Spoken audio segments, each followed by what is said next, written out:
PM Modi Kevadia ખાતે એકતા parade સહિતના કાર્યક્રમ માટે આવ્યા છે। ત્યારે આજે બીજા દિવસે સરદાર પટેલની પ્રતિમાના ચરણોમાં પુષ્પાંજલિ અર્પણ કર્યા બાદ તેઓ એકતા પરેડ ગ્રાઉન્ડ ખાતે રાષ્ટ્રીય એકતા દિવસની ઉજવણીના ભાગરૂપે ગયા હતા, જે 31મી ઓક્ટોબરે મોદીના કાર્યક્રમને લઈને કેવડિયા વિસ્તારમાં ચાપતો પોલીસ બંદોબસ્ત ગોઠવી દેવાયો હતો।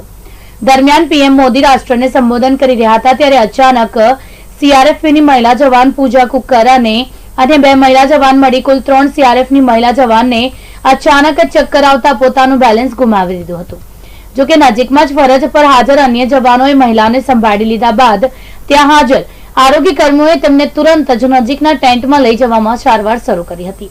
જો કે ત્યાંના હાજર તબીબોએ જણાવ્યું હતું કે સવારે ચા નાસ્તો ન કર્યો હોય તો આવી ઘટના બનવાની શક્યતા રહેલી છે।